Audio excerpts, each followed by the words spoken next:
Hello guys, మనకి present IPL సీజన్లో చూసుకుంటే ఇద్దరు యంగ్స్టర్స్ దుమ్ము దులుపుతున్నారని చెప్పాలి. సో ఫస్ట్ వచ్చేసరికి మనకి ఆయుష్ మాత్రే, మరి సిఎస్కే తరపున రుతురాజ్ గైక్వాడ్ బయటికి వెళ్ళిపోయిన తర్వాత అతని ప్లేస్లో వచ్చాడు. అయితే ఇటువైపు రాజస్థాన్ రాయల్స్ తరపున చూసుకుంటే మరి సంజు శాంసన్ ఇంజూర్ అయిన తర్వాత మరి టీంలోకి ఎంట్రీ ఇచ్చాడు వైభవ్ సూర్యవంశీ. సో వీళ్ళిద్దరు కూడా మరి ఈ ఐపీఎల్ సీజన్లో అసలు వాళ్ళంటే ఏంది అనేది నిరూపించుకోగలిగారు. అయితే మరి బీసీసీఐ వీళ్ళిద్దరిని బట్టి మరి వీళ్ళిద్దరు పర్ఫార్మెన్స్ని బేస్ చేసుకొని మరి రాబోయే ఇంగ్లాండ్ సిరీస్లో అయితే వీళ్ళిద్దరిని తీసుకోవాలి అనే ఉద్దేశంతో అయితే ఉందంట. అయితే మరి ఇది వచ్చేసరికి మనకి టైమ్స్ ఆఫ్ ఇండియా ప్రకారం అయితే ఈ రిపోర్ట్ రావడం జరిగింది.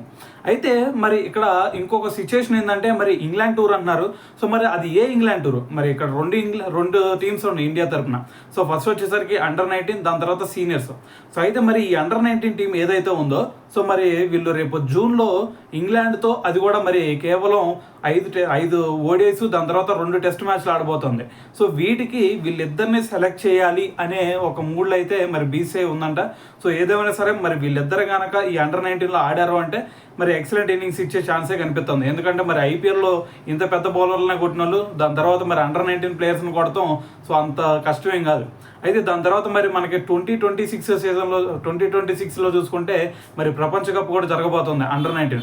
సో అందుకని చెప్పేసి దాంట్లో భాగంగానే మరి వీళ్ళిద్దరిని కూడా దాంట్లో చేర్చి సో దాని తర్వాత మరి వీళ్ళని పుషప్ చేయాలి అనే ఉద్దేశంతో అయితే మరి ప్రజెంట్ బీసీఐ ఉంది.